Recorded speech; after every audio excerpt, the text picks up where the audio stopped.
سلام دوستان، خوشحالم که امروز در این لایو همراه من هستید. یه گفتگوی جذاب براتون آماده کردم که حتما براتون مفید خواهد بود. با ما باشید. منتظر دوست و همکار عزیزم ناهید جون هستم که به ما ملحق بشن.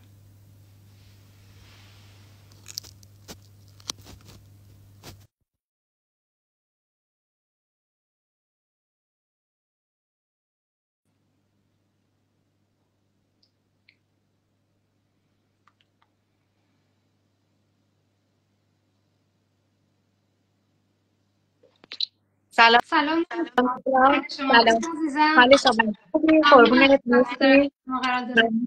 قربونت عزیزم. مرسی از خودت. زنده باشید. ناهید جون ممنون میشم خودتون برای دوستانی که شما رو از پیج من میبینم معرفی کنید.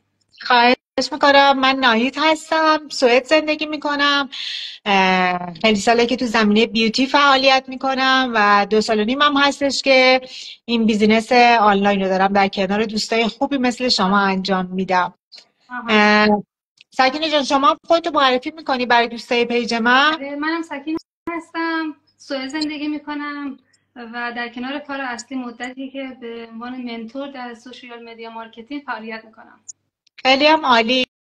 سکینه جان، من میخواستم بپرسم که دلیلت برای اومدن به این بیزینس چیه؟ من دلیلم رو خیلی زیاد گفتم توی لایوا که برای 2 سال و نیم پیش، یعنی مربوط به قبل از اون میشه که ما دوران کووید بود و خیلی مسئله بغرنجی بود. ما تقریبا برشکست شده بودیم دیگه. بعد دنبال یه راه چاره‌ای میگشتیم که یه موقعیتی باشه که بتونیم در کنار اون کار اصلیمون انجام بدیم تا بتونیم خودمون رو سرپا نگه داریم. و من میدونم که بیمارستان خیلی کار سختیه، تقریبا میشه گفت مثل کار ما هستش، شاید هم بیشتر از ما سخت باشه. میخواستم بدونم دلیلت چی بودش که وارد این بیزینس شدی؟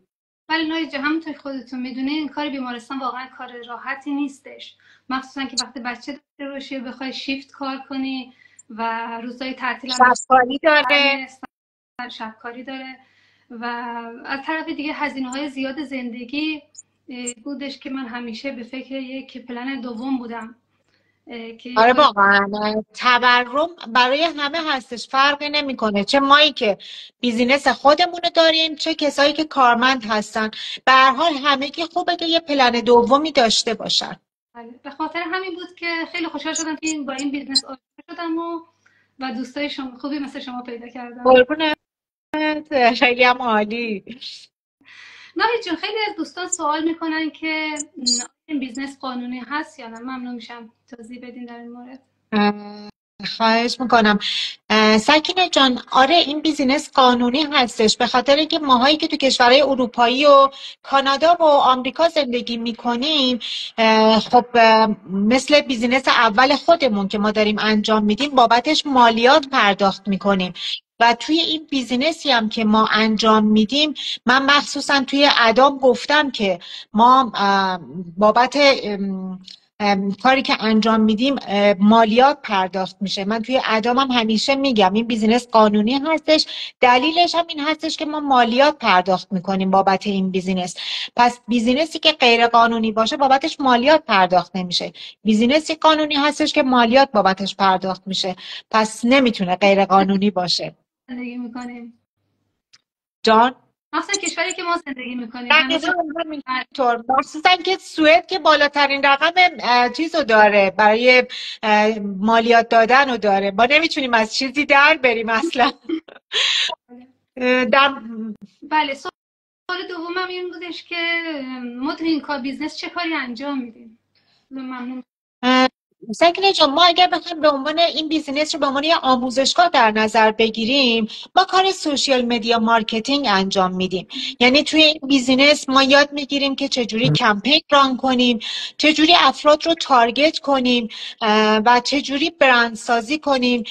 یعنی اینکه مثلا من آرایشگر هستم، در کنار کار اصلیم اومدم این بیزینس رو شروع کردم، خودم رو به عنوان یه آرایشگر معرفی کردم اول از همه، که بعد به عنوان اینکه منتور این بیزینس آنلاین هستم و یاد میگیریم که چطوری افراد رو تارگت کنیم و تو پلتفرم های مختلف سوشیال مدیا مثل تیک تاک، لینکدین، اینستاگرام، فیسبوک محتوا سازی میکنیم و افرادی که آگهی های ما رو میبینن، محتواهای ما رو میبینن، اگه دوست داشته باشن که این بیزینس رو شروع کنن با ما کانکت میشن، ارتباط برقرار میکنن و این بیزینس رو شروع میکنن و فکر میکنم که بهترین راهی هستش که واقعا آدم میتونه در کنار کار اصلیش داشته باشه. من موردی رم که میخواستم اضافه کنم در مورد قانونی بودنش، ما معمولا توی ادورتایزامون میگیم که این بیزینس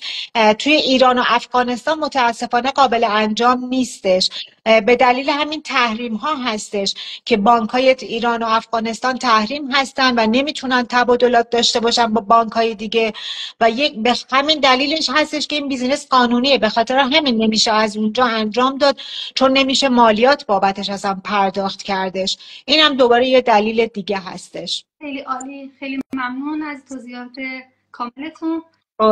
دوستان عزیزی اگر سوالی در این مورد بیزنس دارین میتونین که به ما دایرکت بدین، به من یا ناهید جون، که ما تو لایو های بعدی بتونیم مطرح کنیم و جواب سوالاتتون رو بدیم. حتما، یعنی که میتونن سگینه جان توی لینک بایو اینستاگراممون هستش، اسم و ایمیلشون رو توی وبسایتمون وارد کنن و رجیستر کنن خودشونو تا اطلاعات بیشتری بگیرن. این کارم میتونن انجام بدن. ممنون از دوستان که تو این لایو همراه ما بودن. ممنون شما ناهید جون که در اختیار ما دادین. مرسی از همه کسایی که این لایو رو دیدن. مرسی. قربون شما. خداحافظ.